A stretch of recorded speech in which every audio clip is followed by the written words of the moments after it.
final, si les parece. Perfecto, sí. No podía no escucharlo y bueno, la verdad que es un mensaje no lindo. Bueno, gracias Paula y bueno, disculpen la demora. La realidad es que un poco la idea hoy si mal no recuerdo, me dijo Susana que era el último encuentro del año, entonces gentilmente Susana nos aprobó junto con Paula, digamos, hacer una actualización sobre los tratamientos nuevos que aparecieron para el espectro de la neuromielitis óptica, junto con Vero, que bueno, hace un mes atrás, el 24 de octubre, conmemoramos el Día Nacional del Espectro NMO, en conmemoración al nacimiento de Eugène de Vic, que nació el 24 de octubre de 1958. Y bueno, un poco la idea, como decía Susana, hoy vemos que parte del error diagnóstico en pacientes con esclerosis múltiple es el espectro NMO, y bueno, me parece que está bueno ir empezando a diagramar y a tener más conocimiento sobre esta enfermedad rara, que antes era considerada un subtipo de la esclerosis múltiple y hoy sabemos que es una enfermedad completamente diferente. Hoy contamos con dos profesionales a los cuales admiro hoy profundamente, más que antes, a la doctora Verónica Kachuk del Hospital de Clínicas y al doctor Carlos Navas, que públicamente el doctor viene con algunos problemas familiares y obviamente tiene la total libertad para retirarse de esta reunión si no se siente bien, y más que entendible, y le doy mi apoyo y probablemente el apoyo de todos los aquí presentes. Doc, siéntase libre para retirarse si lo considera. Es para mí un honor y para nosotros un honor que usted haya aceptado la invitación, y si no es esta reunión será otra reunión, y nada, eso. Eso le quería comentar. Bueno, para quien no me conoce, mi nombre es Edgar Carnero Content y todos me conocen como Junior. Yo actualmente trabajo en el Hospital Alemán en Buenos Aires. La doctora Verónica Kachuk, que es médica neuróloga y médica clínica, que trabaja en el Hospital de Clínica José de San Martín, en un hospital asociado desde ya a la Universidad de Buenos Aires, dedicada ampliamente a esclerosis múltiple y a NMO. Y bueno, y el doctor Navas, que él es médico neurólogo, especialista en esclerosis múltiple, en enfermedades desmielinizantes, en NMO, en enfermedad relacionada a MOG, que trabaja y es director de la clínica desmielinizante Unisanias en Colombia, y bueno, para nosotros, como decía, es un honor contar con él hoy. La próxima, por favor. Y bueno, un poco a modo de resumen, y esto por ahí ya lo vieron en una charla anterior, respecto de esta línea de tiempo. Esta línea de tiempo un poco lo que hace es tener un pantallazo general para ustedes de todo lo que fue pasando. Fíjense, desde que Eugène de Vic describe 17 casos de pacientes con neuritis óptica y mielitis transversa, pasaron más de 100 años hasta que el grupo de la Clínica Mayo describe por primera vez los criterios diagnósticos para clasificar a los pacientes con NMO, o sea, con neuromielitis óptica. Durante esos 100 años, la NMO era considerada un subtipo de la esclerosis múltiple. El subtipo óptico espinal, como lo dice la palabra, eran pacientes que estaban diagnosticadas como esclerosis múltiple, pero en realidad lo que ellos iban teniendo era neuritis óptica y mielitis transversa. con una recuperación bastante diferente a lo que nosotros conocemos en la esclerosis múltiple típica, y entonces, y con un predominio en ciertas razas, como la asiática. De ahí es que empieza a aparecer esto de decir, ¿no será otra enfermedad? En realidad esto que nosotros llamamos esclerosis múltiple óptico-espinal, en realidad es otra enfermedad con otra fisiopatología, con otro tratamiento, con otro manejo, con otro seguimiento. Bueno, acá la Clínica Mayo en el 99, vuelvo a repetir, describe los primeros criterios, pero por ahí el hito fundamental aparece en el 2004. La próxima, por favor, Vero. Ahí se ve cómo en el 2004 el grupo de la Clínica Mayo descubre unos anticuerpos. Unos anticuerpos que estaban dirigidos contra un canal de agua que están en una célula del sistema nervioso central que se llama astrocito. Y esos anticuerpos van a atacar directamente a esa célula.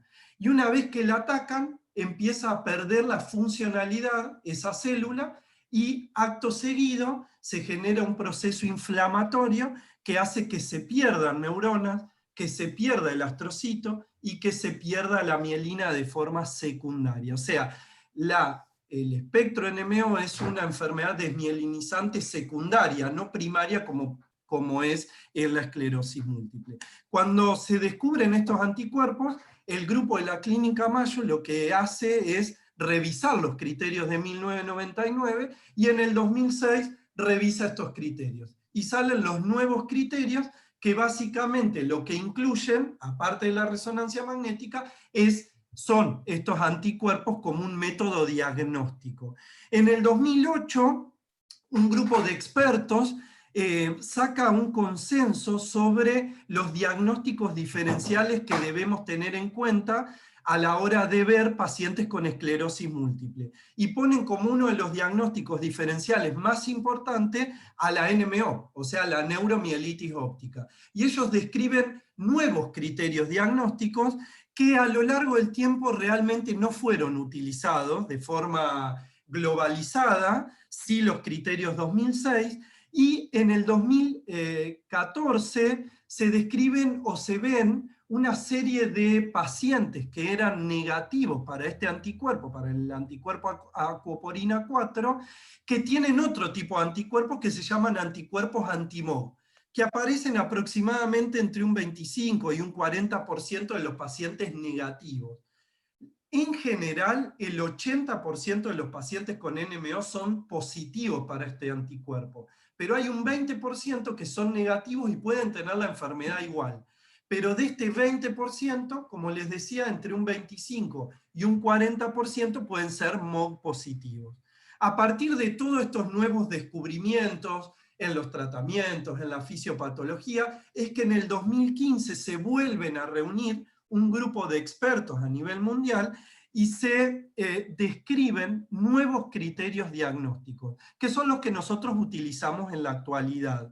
Y esos criterios diagnósticos fundamentalmente están basados en la seropositividad, o sea, la positividad para el anticuerpo, o en la negatividad o en el desconocimiento de estos anticuerpos. Es decir, si nosotros no conocemos el estatus serológico del paciente, o el paciente tiene anticuerpos negativos para AQP4, para aquaporina 4, puede tener igual la enfermedad.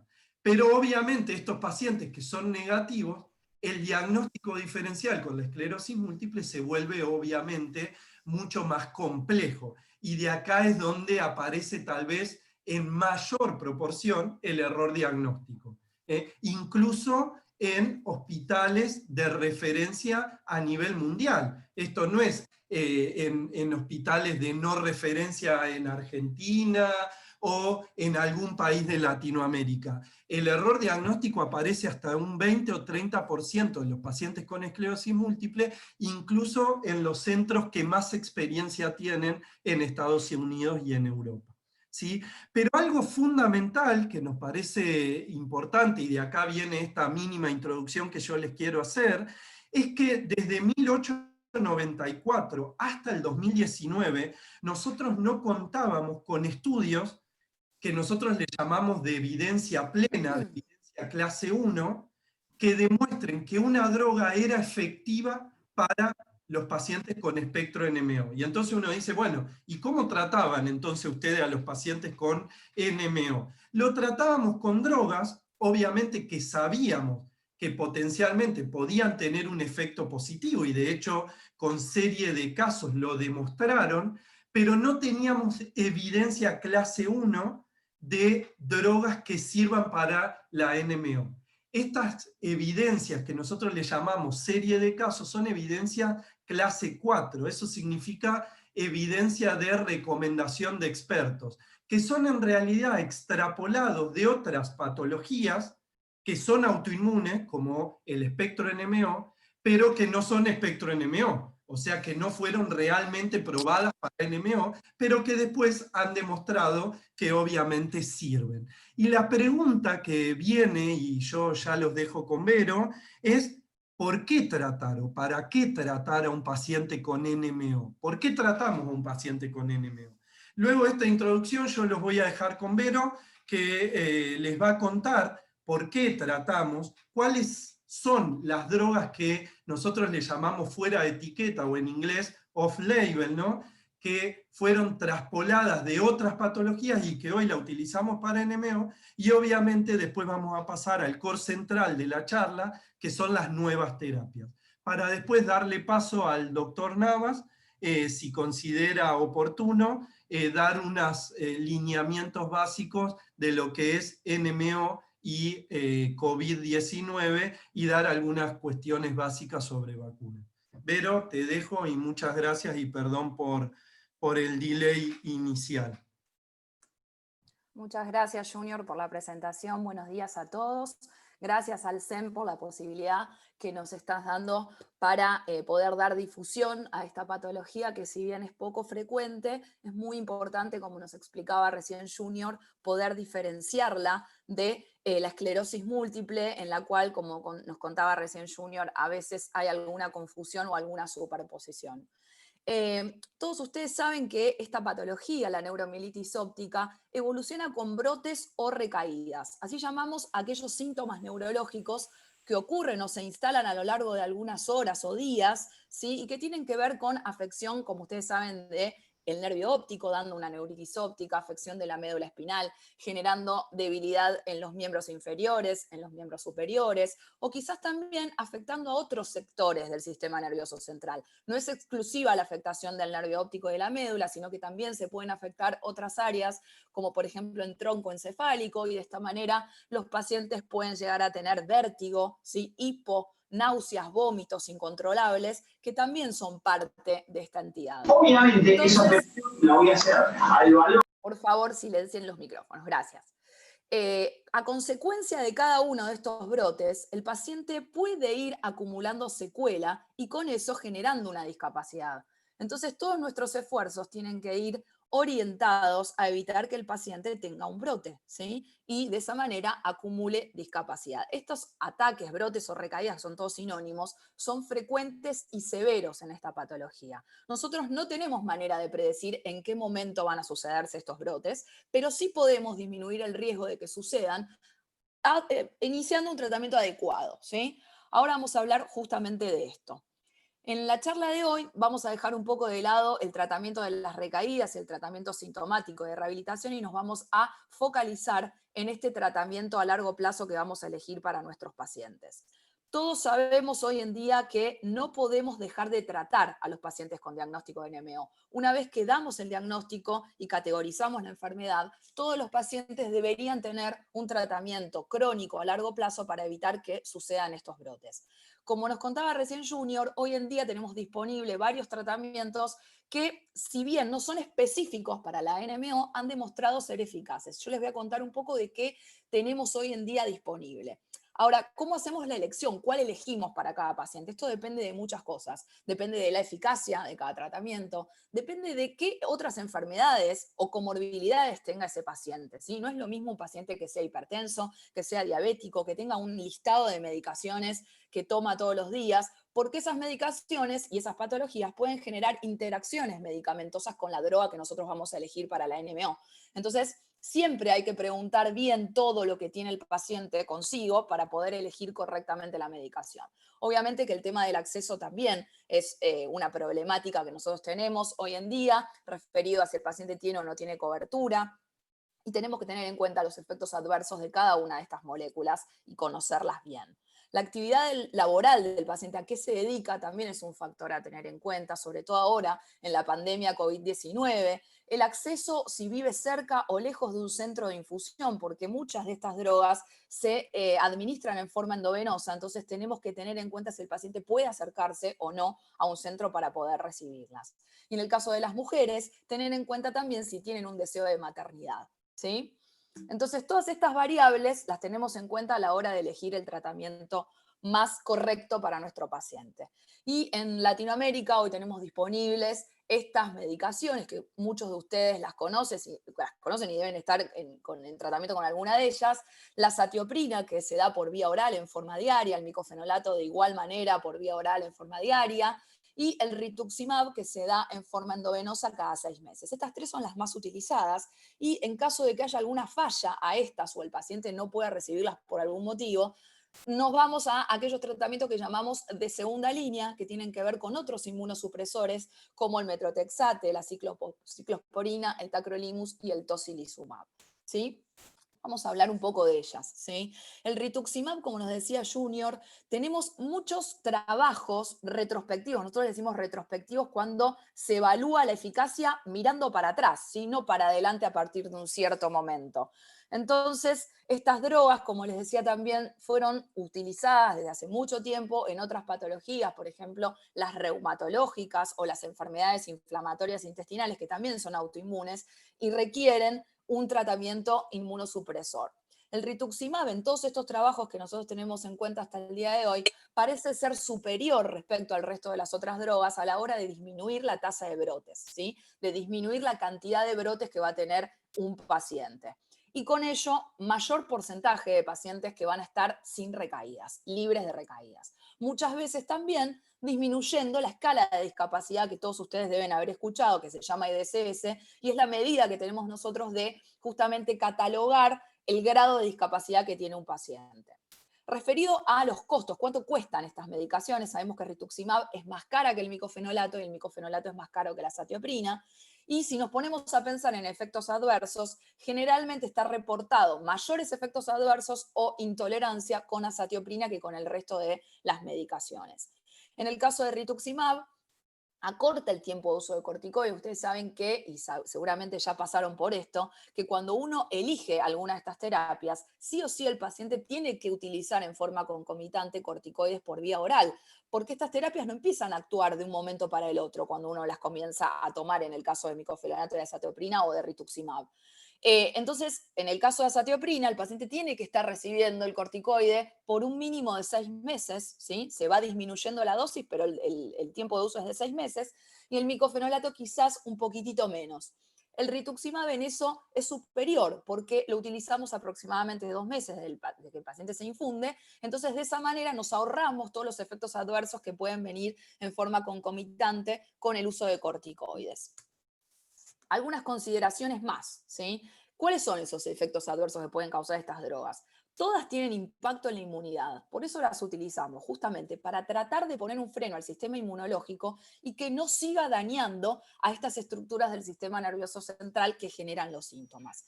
Entre ellos, el impacto en la inmunidad baja algunos glóbulos blancos de la sangre y también algunas inmunoglobulinas, que son unas proteínas que nos protegen de otros agentes infecciosos. También puede haber alteración de la función del hígado y algún tipo de intolerancia digestiva que el paciente no tolere tomar esas drogas en el caso de la vía oral. Como les dije, en general con estas medicaciones contamos con trabajos no controlados, retrospectivos, experiencia en el uso de estas moléculas con otras patologías y obviamente esto despertó una necesidad de encontrar un tratamiento que sea específico para pacientes con NMO, que sea a partir de, que la eficacia se vea a partir de ensayos que sean controlados y que prueben la eficacia en esta patología en particular. Entonces, esto motivó que surgieran estas nuevas drogas de las cuales vamos a hablar hoy. Entonces, si nos paramos del 2020 para adelante, se viene un futuro realmente más que promisorio en esta patología. Algunas novedades con las drogas que ya les mencioné, con las que tenemos habitualmente disponibles, tuvieron que ver con algunas publicaciones de algunos trabajos que sí tenían mayor contundencia desde el punto de vista estadístico y nos mostraron, por ejemplo, en el caso de rituximab, en este ensayo clínico que si bien tuvo pocos pacientes incluidos, demostró que rituximab versus placebo demostró ser superior al placebo, disminuyendo el tiempo a la primera recaída. En este grupo de pacientes, la rama que recibió rituximab no tuvo ninguna recaída a lo largo del tiempo de estudio, que fue 1 año y medio, versus el grupo placebo, que ese grupo de pacientes tuvieron 7 recaídas en este año y medio. Entonces, en este caso, comparando con placebo, rituximab fue superior.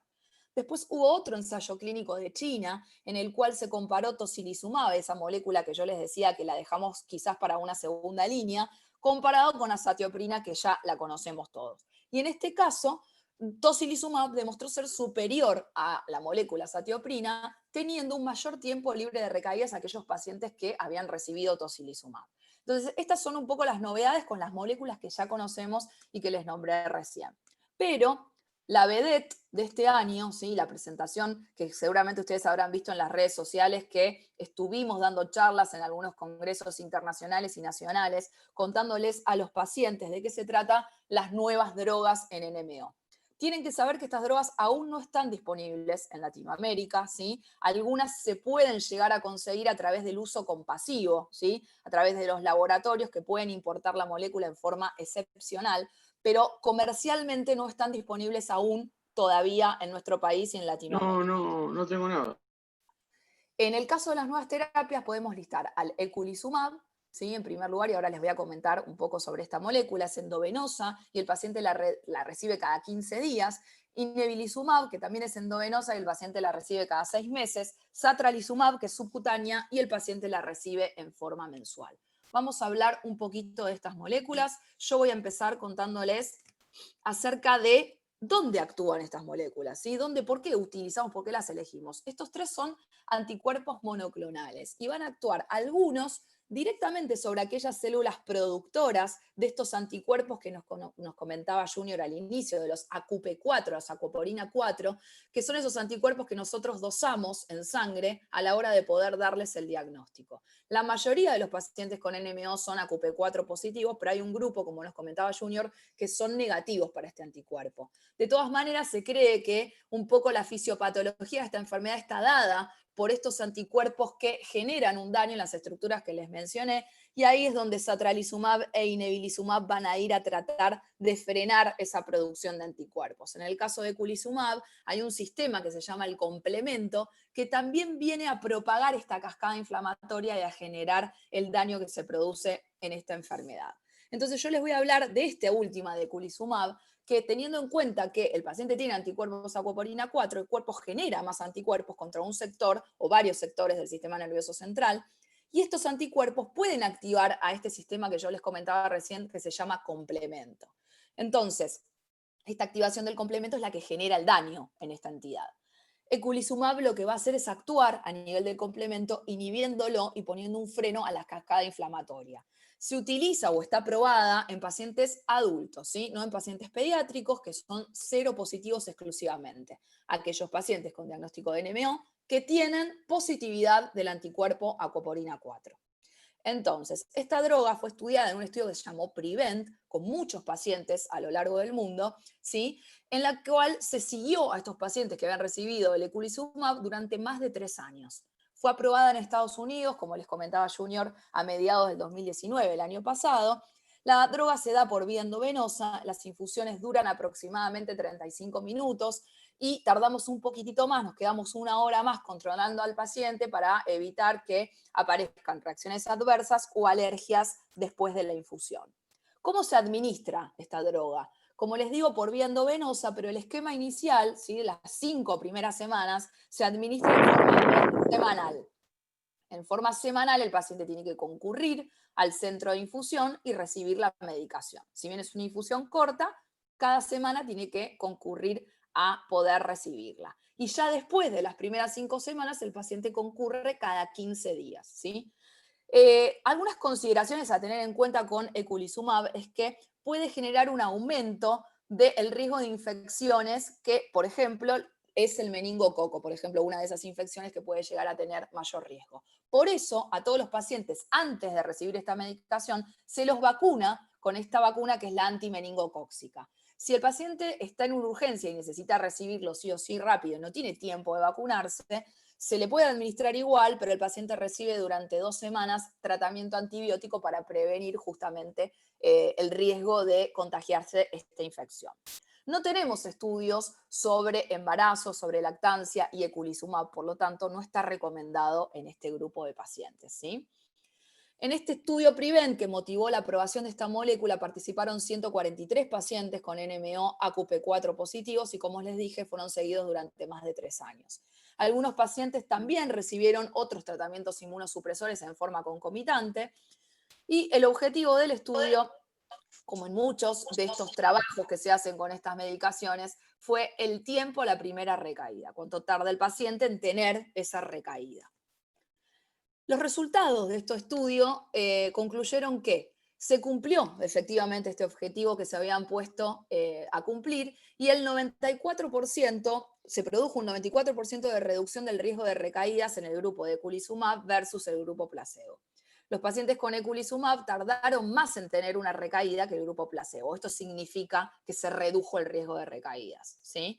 Y si comparamos también con el placebo, el 98% de los pacientes del grupo que recibieron eculizumab estuvieron libres de recaídas, sin recaídas, a las 48 semanas, comparado con un 63% que obtuvo el grupo placebo. Así que realmente esta molécula demostró ser muy eficaz en este grupo de pacientes. Ahora, ¿cuáles son los efectos adversos más frecuentes que provoca? Infecciones del tracto respiratorio superior, ¿sí? Resfrío, diarrea, lumbalgia, mareo, síntomas gripales, dolores articulares, faringitis, hematomas.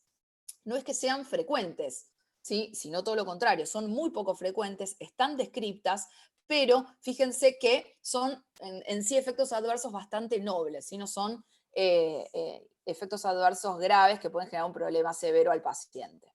Esto que les quiero mostrar es un poco la información que se les otorga a los pacientes que están recibiendo esta medicación. Esta droga está aprobada en muchos países ya, pero todavía no, como les digo, en Latinoamérica. Y a los pacientes que empiezan a recibir esta medicación se les otorga esta tarjeta de seguridad para que estén al tanto de estos efectos adversos que pueden suceder y que conozcan todos los riesgos y cómo tienen que llevar a cabo su tratamiento. Sí, es importante esto. Y además el laboratorio otorga como un programa de soporte a los pacientes en los cuales los pacientes están permanentemente en contacto con los médicos, con el laboratorio a la hora de evitar estos efectos adversos y que no sucedan y también estén al tanto de toda la información referida a esta molécula. Entonces, como puntos claves, esta droga fue la primera droga aprobada exclusivamente para el tratamiento de neuromielitis óptica en pacientes que eran AQP4 positivos, ¿sí? Y en este estudio que les comenté, PREVENT, que motivó la aprobación de la molécula, los pacientes que recibieron eculizumab entonces tuvieron un menor riesgo de recaídas comparado con aquellos que pertenecían al grupo placebo.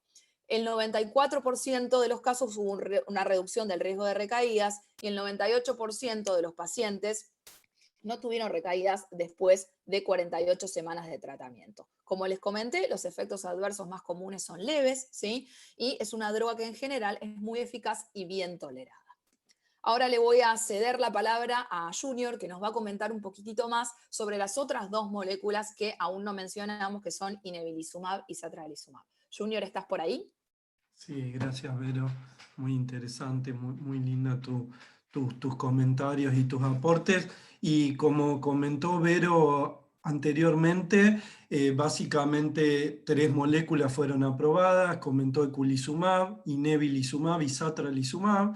Inebilizumab es una molécula que lo que hace justamente es inhibir a un antígeno, se une a un antígeno que se llama CD19. Ustedes pueden ver en el gráfico de la izquierda, fíjense que Vero hoy les mostraba que parte de la fisiopatología, de la patogenia, de cómo se gesta la enfermedad, es que unas células, que son los linfocitos B, secretan anticuerpos. Estos anticuerpos, que son acuoporina 4, después entran al sistema nervioso central, se unen al canal de agua, como les comentaba previamente, y activan el complemento. Entonces Vero le dijo que eculizumab lo que hace es inhibe al complemento. Pero, ¿qué hace eculizumab? Bueno, básicamente lo que hace es unirse a estas células B que van a secretar anticuerpos para inhibirlas. Entonces lo que hace es bajar la producción de linfocitos B y con ello el resultado de esto es que estas células B no puedan secretar anticuerpos. Ahora, lo que uno espera y dice, ok, si las células B se confunden y secretan autoanticuerpos, es decir, en vez de protegerme, me atacan mi sistema nervioso central, si yo bajo esas células, no van a secretar tantos anticuerpos que me afecten. Pero por otro lado, si me bajan las células B, también me bajan los anticuerpos que me protegen. Entonces, de ahí es que viene que, si bien hace bien por un lado, que es disminuir la producción de autoanticuerpos, por otro lado, disminuyen nuestras defensas. Y por eso es que estas moléculas se llaman inmunosupresoras, o sea, bajan las defensas que nosotros tenemos para diferentes microorganismos. Y la próxima, por favor. Y de acá es que, bueno, en junio de este año, la FDA aprueba inebilizumab bajo el trial que se llama N-Momentum para el tratamiento específico de pacientes con NMO. ¿Sí? Y básicamente lo que muestra el trial es que se incluyeron 231 pacientes con NMO, de los cuales el 91% eran seropositivos y un 9% nada más eran negativos para el anticuerpo acoporina 4. O sea que básicamente el trial estaba dado para pacientes que eran acoporina 4 positivos. Y fíjense, para que un paciente ingrese dentro de este estudio, tenía que haber tenido 2 recaídas el año previo una recaída el año previo y 2 recaídas en los últimos 2 años. Si un paciente había tenido una recaída el año previo o 2 recaídas en los últimos 2 años, podía ingresar a este estudio.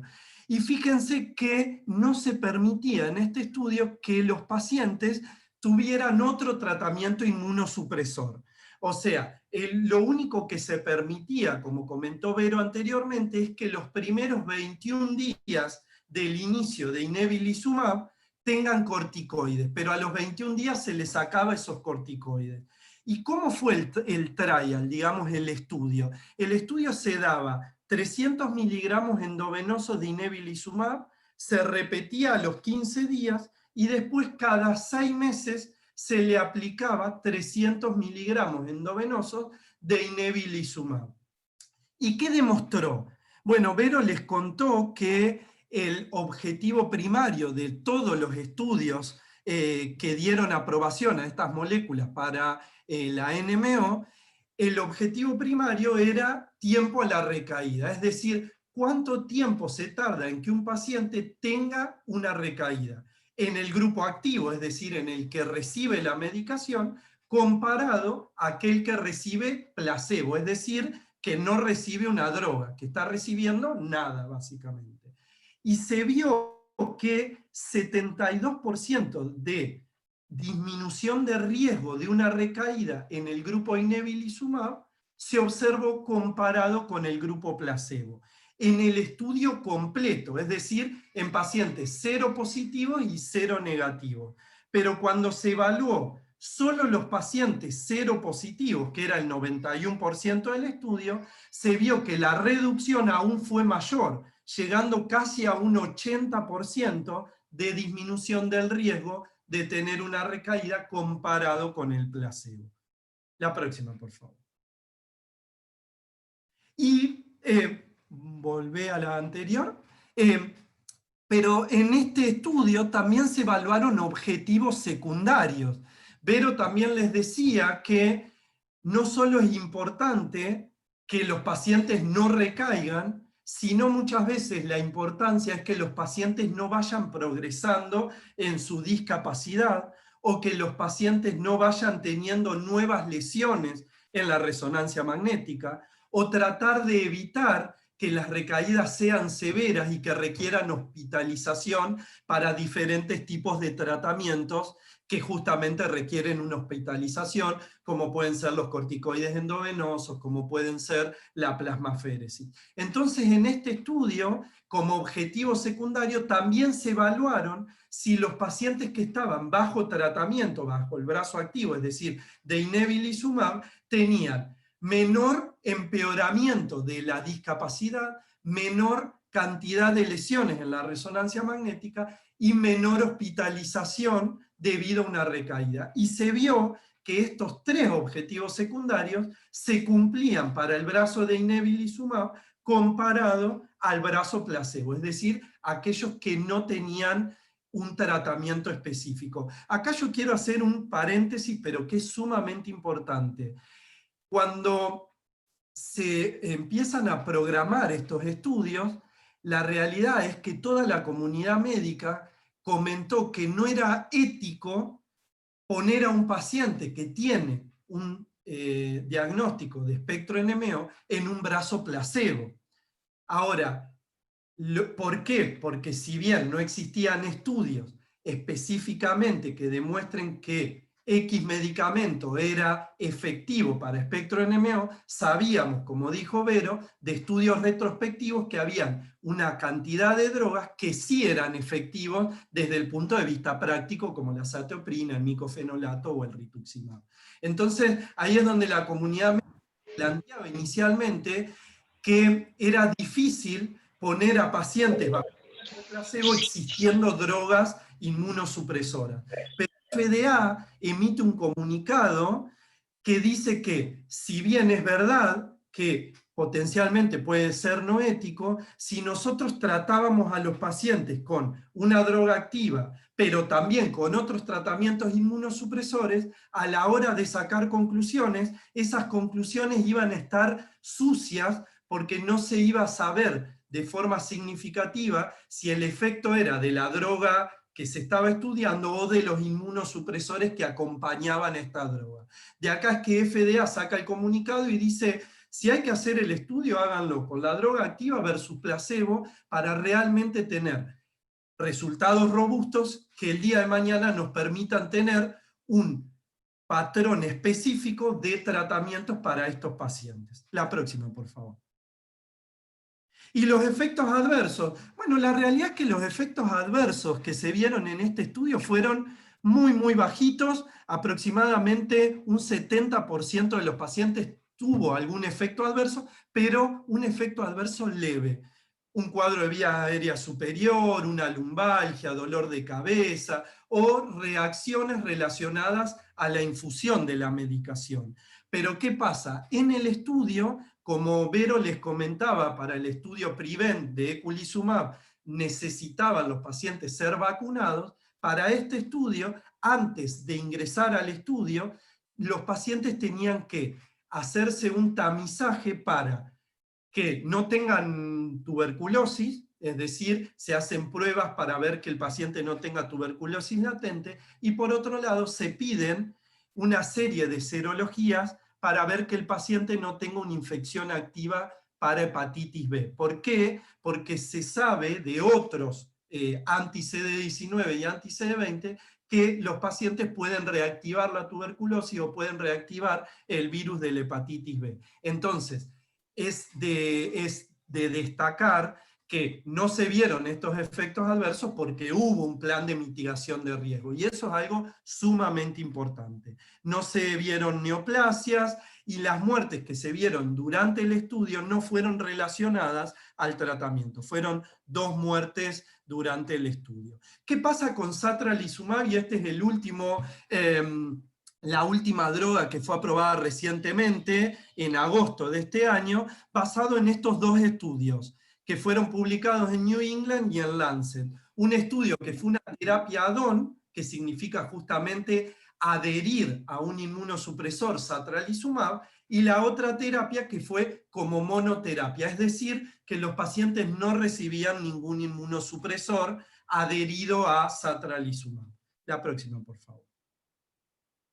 ¿Y qué hace satralizumab? Satralizumab lo que hace es inhibir una señalización, que es una proteína que se llama citoquina, que se llama interleuquina 6. Lo que hace justamente satralizumab es bloquear esta interleuquina que básicamente promueve a que se secreten anticuerpos, promueve a que se abra la barrera hematoencefálica para que estos anticuerpos ingresen desde la sangre hacia el sistema nervioso central, y por otro lado, estas vías de señalización también de forma directa afectan al astrocito, afectan al oligodendrocito y a las neuronas. Por lo tanto, inhibe también esta vía de señalización de lesión directa al sistema nervioso central. La próxima, por favor. Y yo les decía que FDA aprobó esta medicación basado en estos dos estudios. Como yo les decía, a la izquierda, terapia adicional a satralizumab, y a la derecha la monoterapia. Y si ustedes ven, fíjense, el objetivo primario es tiempo a la primera recaída, igual que para eculizumab y para inebilizumab. Y si ustedes ven los criterios de inclusión, básicamente son los mismos que inebilizumab, que el paciente haya tenido 2 recaídas en los últimos 2 años, o una recaída en el último año. La próxima, por favor. ¿Y cómo? No, perdón, volvé, por favor, Vero.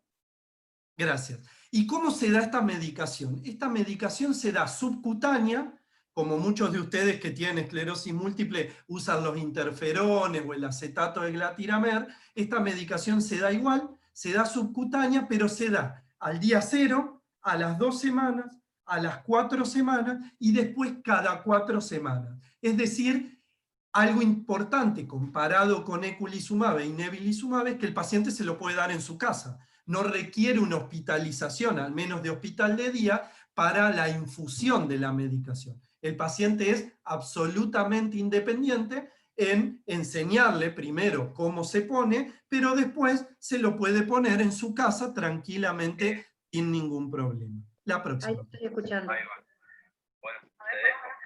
Y entonces, ¿qué demostró satralizumab? Demostró en la terapia add-on, es decir, en pacientes que venían recibiendo azathioprina, micofenolato o corticoides a la cual se le adhiere el satralizumab, se ve que hay una reducción del riesgo del 62% comparado a placebo.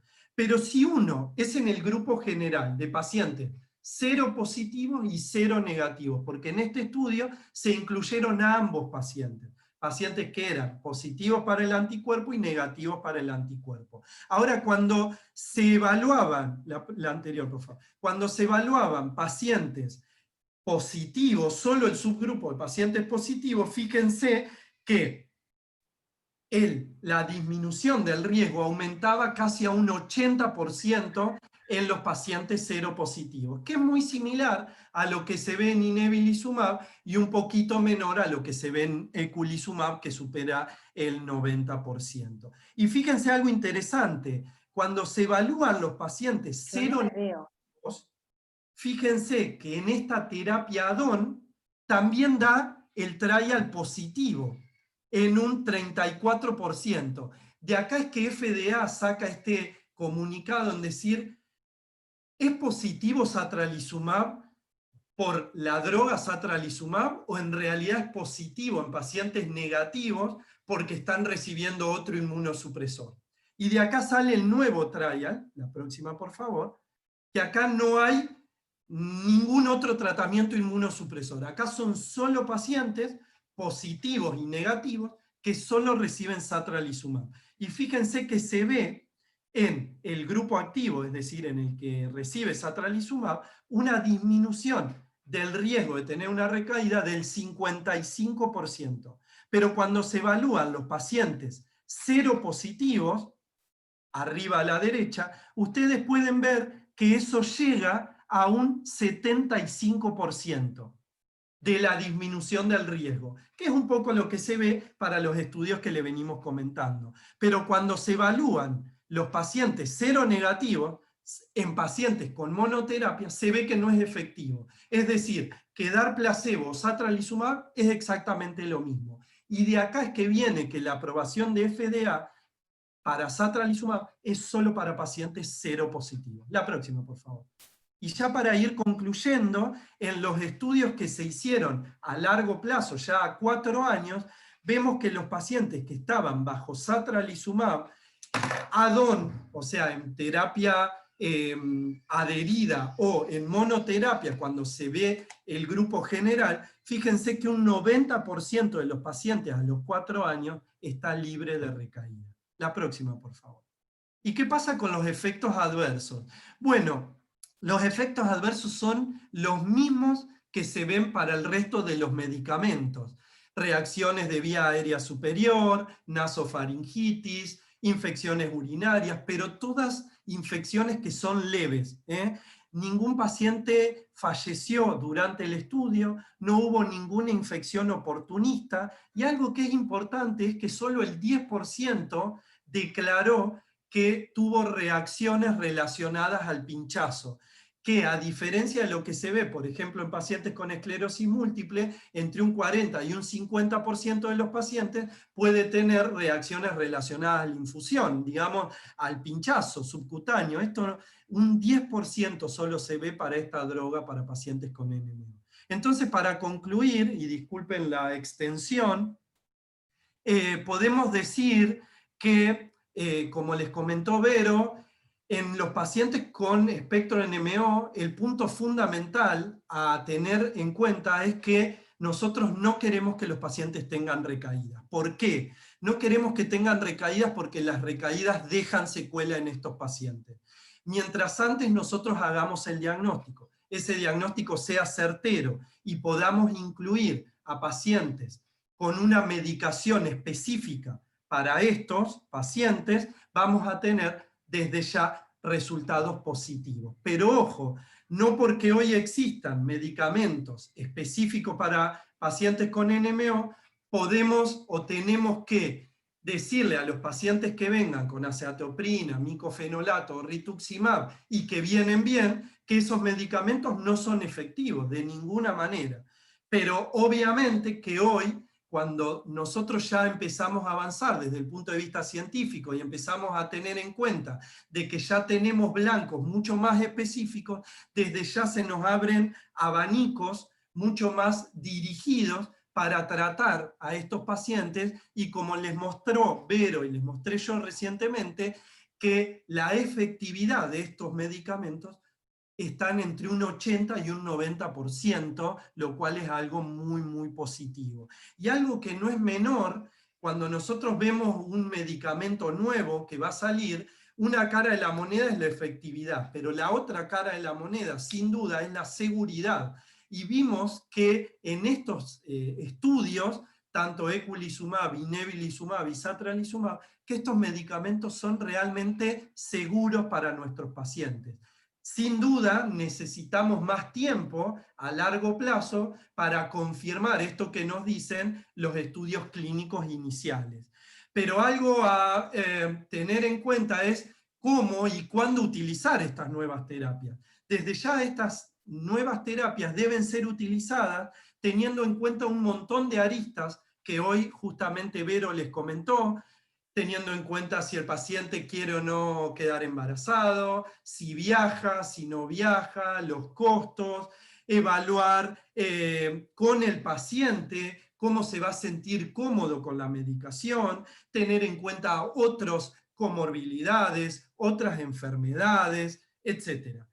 Vale decir que los datos de vida real a largo plazo nos van a ir enseñando un poco cómo vamos a utilizar estas drogas, en qué pacientes las vamos a utilizar, para justamente tratar de individualizar el tratamiento a cada uno de nuestros pacientes. En otras palabras, tratar de nosotros los médicos tener un montón de herramientas para decir, esta droga probablemente vaya a ser la mejor para este paciente. Estamos lejos todavía de eso, pero estamos en camino. Así que muchísimas gracias. Perdón por la extensión, y le voy a dejar la palabra para que en estos 10-15 minutos nos comente el doctor Navas el COVID y NMO. Carlos, muchísimas gracias por estar acá, muchísimas gracias por haberte quedado. Para mí es un honor presentarte.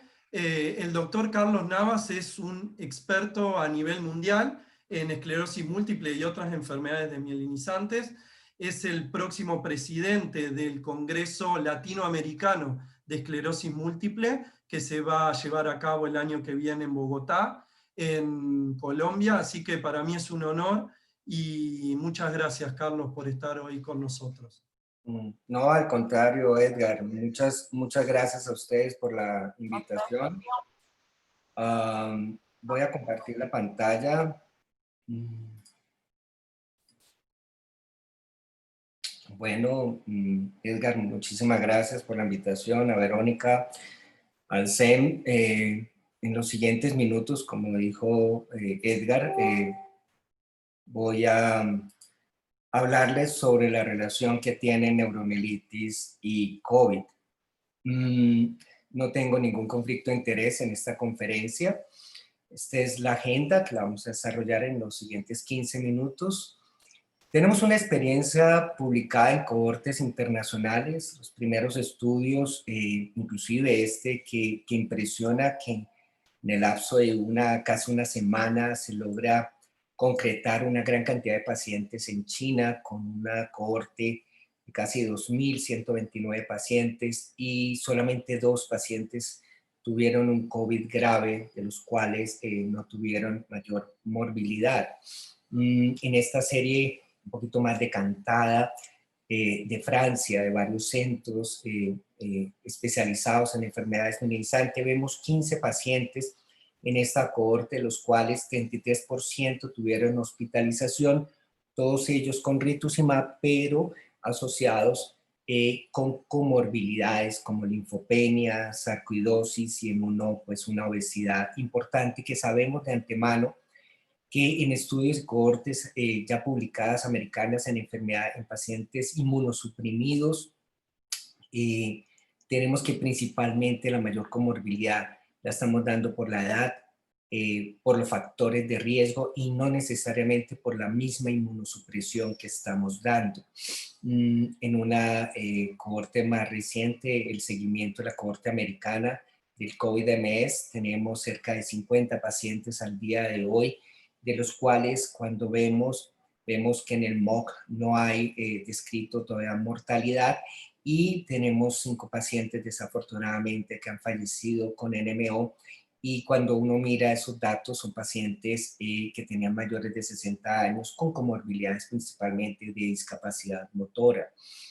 En una cohorte también muy reciente publicada de casi cerca de 150, 149 pacientes, también fue contactada telefónicamente. Esta es una serie en Irán donde tenemos 130 pacientes. La mayoría, si ustedes ven, 2/3 partes estaban con rituximab.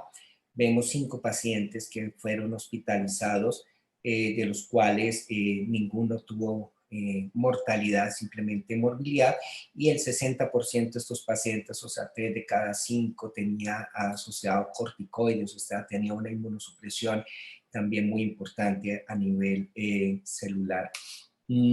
Tenemos también la relación de los casos publicados, no solamente de la presencia de COVID en pacientes con neuromielitis, sino la aparición, vemos previamente con otros virus como el VIH, como el herpes, como varicela, como la influenza, que pueden desencadenar en pacientes con susceptibilidad genética los episodios de enfermedades minimizantes, llámese neuromielitis óptica o MOGAD.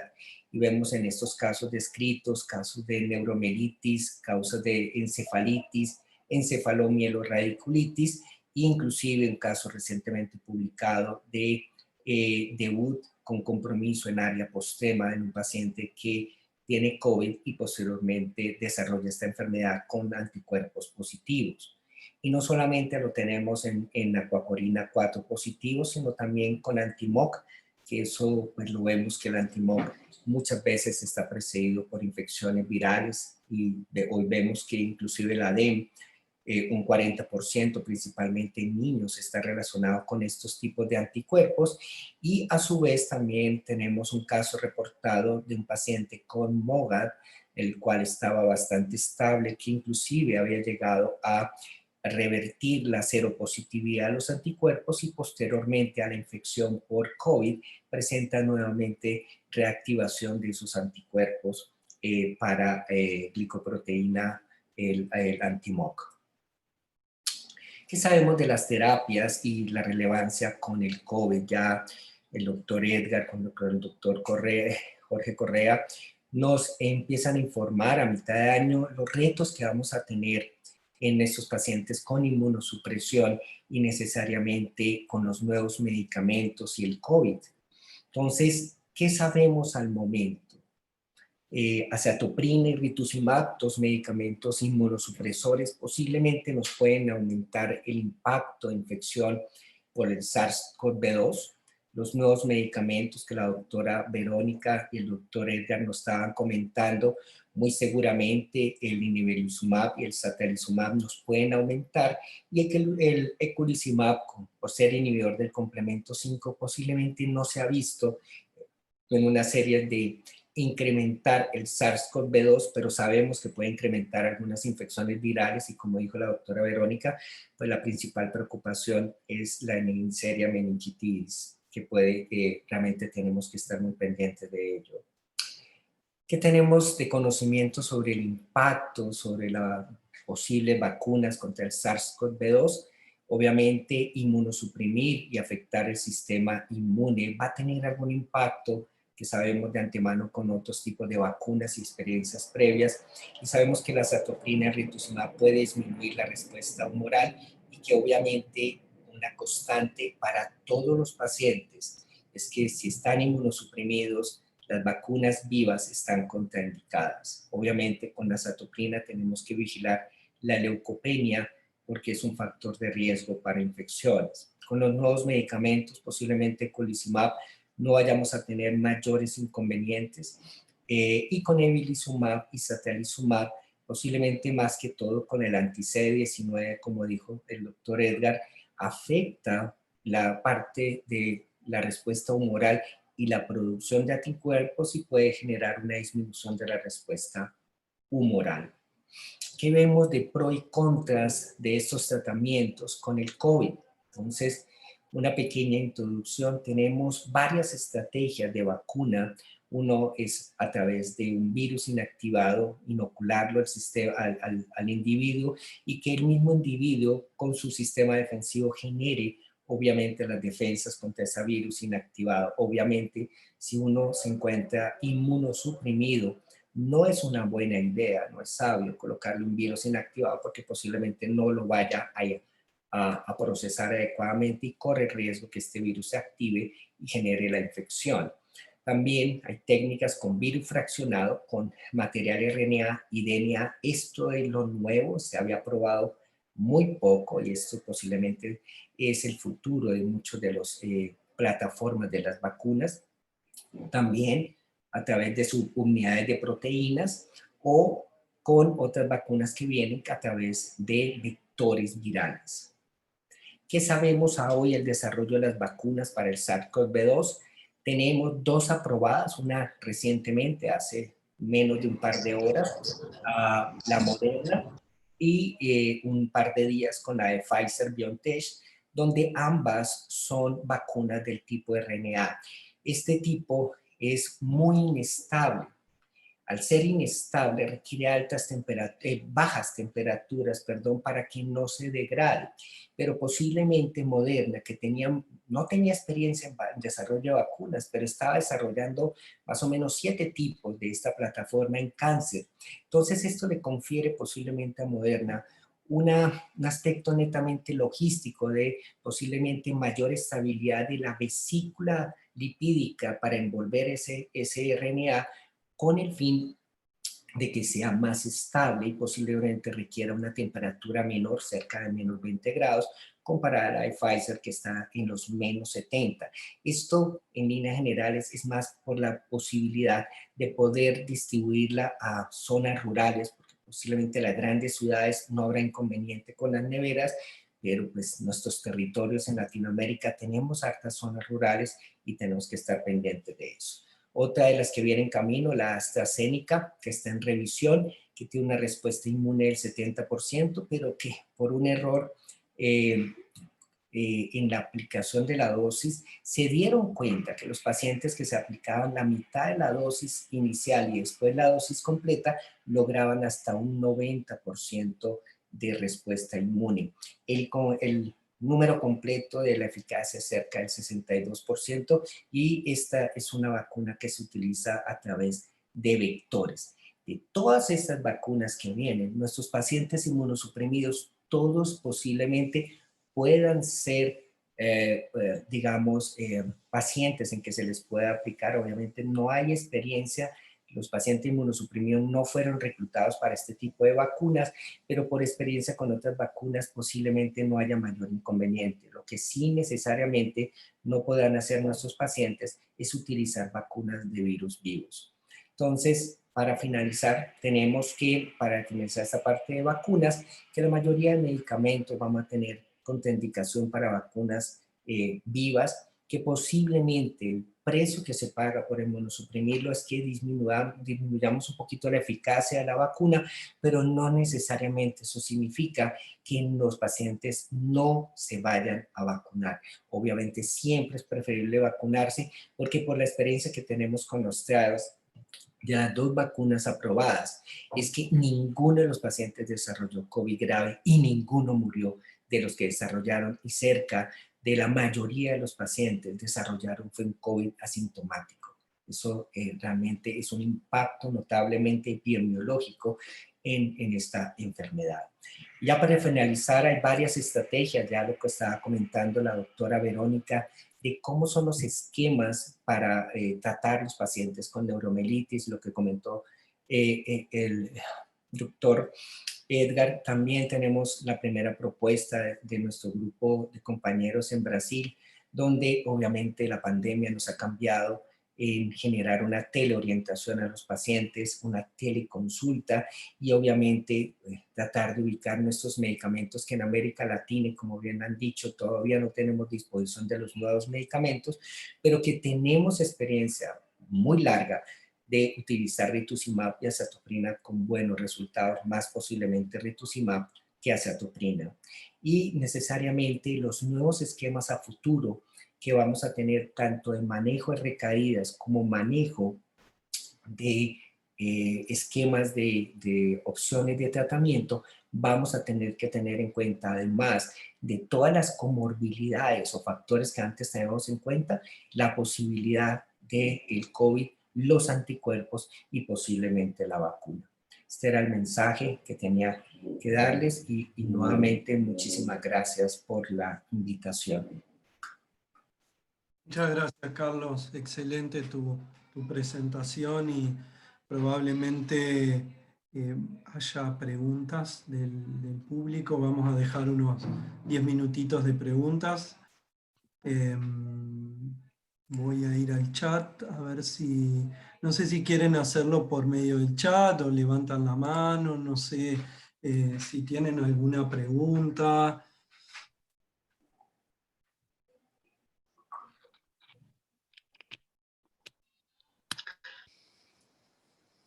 Creo que ha sido interesante y claro. No sé si ustedes quieren aclarar en el chat. Son muchos los agradecimientos para ustedes que han prestado su tiempo. Bueno, muchas gracias. Ahí Andrea levantó la mano. Sí, a ver, no la veo. Ah, sí, Andrea, sí. Bueno, muy interesante la exposición de los doctores, la verdad que no, muy interesante también con el tema de la vacuna. Si bien en el caso mío no tengo neuromielitis óptica, es muy importante la aclaración que hicieron con el tema de las distintas vacunas. Sabemos que en Argentina el gobierno nacional ha hecho un convenio con los países rusos, el país ruso, para poder adquirir la vacuna Sputnik. que no sabemos si tiene, qué tipo de virus tiene, cómo tendríamos que manejarnos, pedir al neurólogo algún tipo de receta, si nos recomiendan qué vacuna tenemos que aplicarnos, o por ahora tenemos que esperar un poco hasta que tengamos la certeza de tener una vacuna con el virus que no sea contraproducente para esclerosis múltiple. Un poco como para manejarnos. A mí el neurólogo en consulta hace 15 días me recomendó no vacunarme, pero lo hizo en forma verbal. Entonces, ¿qué sería lo más conveniente para los pacientes en estos casos? Gracias. Muchas gracias por la pregunta. Voy a tomar la pregunta teniendo en cuenta que Carlos no está acá en Argentina y después, si él quiere agregar algo, obviamente va a ser más que bienvenido, lo mismo que Vero. Básicamente, por ahí la respuesta concreta es que eso hay que manejarlo con cada neurólogo. Cada neurólogo, su médico de cabecera, deberá recomendar o no la vacuna. En este caso, respecto de la vacuna rusa, la realidad es que hoy no tenemos estudios de fase 3, o sea, estudios con grandes cantidades de pacientes. Los estudios que le mostramos nosotros, olvídense el nombre eculizumab, inebilizumab, satralizumab. Un estudio fase 3 es lo que nosotros le mostramos. Imagínense que son pacientes con vacuna, que reciben la vacuna, versus placebo. Y de ahí es donde se sacan las conclusiones. Para la vacuna rusa hoy no tenemos este estudio fase 3. Los resultados están por venir, pero todavía no los conocemos. Y específicamente, en mi opinión, yo recomendaría lo mismo que recomendó tu neurólogo a mis pacientes. Eso no significa que sea la recomendación general. Es decir, yo hoy a mis pacientes les recomendaría que no se aplique la vacuna rusa hasta tanto saber no solo efectividad, sino seguridad de la misma. ¿Se entiende? Por otro lado, nosotros tenemos un ente regulador en Argentina, que es ANMAT, como EMA en Europa o como FDA en Estados Unidos, que se encarga justamente de aprobar diversas intervenciones. Y evidentemente, si se hizo la compra de esta vacuna es porque ANMAT va a aprobar esta vacuna como algo efectivo y seguro. Sin embargo, en mi opinión, yo hasta no tener estudios que demuestren que la vacuna sea efectiva y que no le vaya a hacer mal a mis pacientes, mi recomendación va a ser exactamente la misma. Pero es una opinión de Edgar Carnero Contento. Digamos, eso es como para resumir. No sé si Vero o Carlos quieren agregar algo. Bienvenidos. Perdón, se me desconectó la conexión y no pude escuchar la última pregunta. Yo estoy totalmente de acuerdo con Junior. Hay 2 vacunas hoy por hoy que pasaron una valoración de pares, un estudio por entidades regulatorias y vienen varias en camino. Posiblemente no se han saltado los pasos, se han acelerado los pasos, pero además de efectividad se tiene que tener seguridad. Creo que se debe tener ese concepto de seguridad antes de aplicarlo a poblaciones que no tenemos experiencia, porque ninguno de estos trials se utilizaron pacientes inmunocomprometidos, inmunosuprimidos o con enfermedades de tipo desminimizante. Entonces es preferible tener un poquito más de grado de seguridad en ese aspecto antes de, digamos, aventarse a un desconocido y una vez tomadas las consecuencias sería muy grave, ¿no? Es más ser prudente en ese orden de ideas. Gracias, Carlos. Vero, ¿agregar algo más? ¿Cuál es tu opinión respecto de la vacuna rusa y cuál es la recomendación que vos estás dando a tus pacientes respecto de esto? Lo mismo que me parece que estaban diciendo hasta el momento, lo que escuché que decía Carlos, que el grado de evidencia es importante y por supuesto que hasta que no haya una recomendación y no haya datos publicados, prefiero esperar y hacer la recomendación correspondiente teniendo en cuenta esos datos. Creo que es lo que estamos todos de acuerdo en lo que pensamos al respecto. Totalmente, totalmente. Y esto también aplica a los pacientes con esclerosis múltiple, es decir, vuelvo a repetir, y más que respetuoso para cada uno de los profesionales que atienden a cada uno de los pacientes que hoy están acá, la recomendación la debe hacer cada uno de sus médicos, pero bueno, con una pregunta dirigida, digamos, la opinión está hacia este nivel. ¿Alguna otra pregunta? ¿Algún comentario?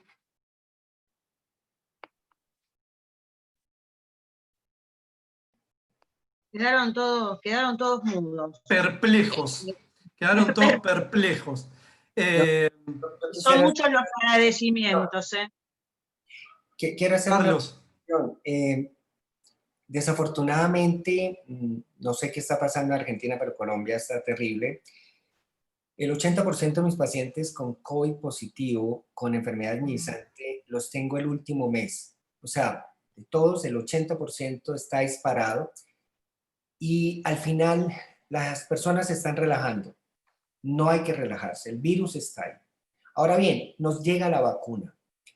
Mientras la vacuna no es 100% efectiva, o sea, si fuera 100%, no me importa qué pasa alrededor, yo soy protegido, pero no es 100%. Eso significa que cuando me vacune, tengo que seguir con las medidas de protección hasta que un buen número de la población esté vacunada, con el fin de que realmente la transmisión del virus sea disminuida. Y eso va a pasar hasta posiblemente el segundo semestre del 2021. Sé que estamos cansados, pero mantengamos, y sobre todo pacientes inmunosuprimidos, totalmente las medidas que ha dicho la Organización Mundial de la Salud, la MSIF, los organismos de control de cada uno de los países, porque el virus está ahí. O sea, ojalá que nos llegue la vacuna y nos vacunemos antes de que nos coja el virus. Eso es mucho mejor. Entonces, mi mensaje es, independiente de que nos vacunemos, tenemos que seguir con las protecciones que tenemos de aislamiento, de tapabocas, y si no ha llegado, pues con más veras, porque realmente este virus, si tuviéramos la seguridad de que nos va a ir bien, vaya y venga, pero independiente que no tengas ningún factor y seas joven, sabemos que hay incremento de la mortalidad comparado con una gripe normal. Por favor, entonces sigan cuidándose muchísimo. Sí, coincido totalmente con lo que decís, Carlos, porque acá también en Argentina las medidas un poco se han relajado, no tenemos una cuarentena obligatoria, pero sí, notamos que la gente por ahí como que ya se está relajando un poquito más, y eso de parte mía, al menos a los pacientes siempre se los aclaro y les recomiendo continuar con las medidas a pesar de que no hay un aislamiento, porque es muy importante lo que estás diciendo, es muy, muy importante realmente. Absolutamente. Hoy es nuestra vacuna. Nuestra vacuna hoy es esa, justamente. Tratar de utilizar todas las medidas de prevención que tenemos hasta estemos seguros, la comunidad médica, que vacunar va a ser seguro para los pacientes. Ese me parece que es el mensaje. El mensaje hoy es ese. Después veremos si los pacientes con diferentes tipos de tratamiento tienen mayor respuesta, menor respuesta a la vacuna, cuándo darlo, en qué dosis darlo, bajo qué condiciones darla. Pero me parece que hoy la mejor manera de prevenir es justamente teniendo estas medidas que recomienda la Organización Mundial de la Salud, sin ningún lugar a duda. Y obviamente por ahí la recomendación, por lo menos que yo le digo a mis pacientes, algunos de ellos están hoy acá, y como lo dijo Carlos en la presentación, por ahí hoy lo único certero que tenemos es que un paciente bajo inmunosupresión no puede recibir una vacuna virus vivo. Y la única vacuna virus vivo que está hoy en curso es una vacuna china, que hoy lo único que yo le puedo decir a mis pacientes es, mira, no sé si te puedes vacunar con el resto, por lo menos hoy, pero lo que sí sé es que con la vacuna china no te podés vacunar. ¿Por qué? Porque es una vacuna virus vivo y está contraindicada en todos los pacientes que están bajo un tratamiento inmunosupresor. No porque haya nada en contra del país republicano China, sino por el tipo de vacuna que es, ¿se entiende? Así que con esto no sé si alguien tiene algún comentario o damos por finalizada esta primera etapa de de esta charla de NMO, así lo liberamos a Carlos y continuamos con la segunda etapa a cargo de Susana y Paula. En el chat, muchos agradecimientos. Muchísimos, sí, muchísimos agradecimientos. Vamos a sacarnos la foto final y después ya despedimos a los doctores. A ver, Pauli, vos que estás atenta ahí. Acá estoy, en el panel de control. Me siento en la tele. Bueno, hay varias... Las cámaras, los que no las tienen, así nos vemos y una sonrisa. Sí, les voy a tomar unos minutitos y voy a contar 3 veces hasta 3 para que puedan descansar la sonrisa entre una foto y la otra. Pero por las dudas sonrían en todas. Así que voy con la primera captura de pantalla. 1, 2 y 3. Ahí va. Esto es tiempo real, así que vamos a esperar. Voy con la segunda foto. Igual sé que ahí también ya llegó Santi, que siempre me hace el apoyo logística. Bien, Santi, va con la segunda, cuento hasta 3. 1, 2 y 3. Muy bien. Y como les dije, no hay 2 sin 3. Voy con la última captura. 1, 2 y 3. Perfecto, listo, ya pueden descansar.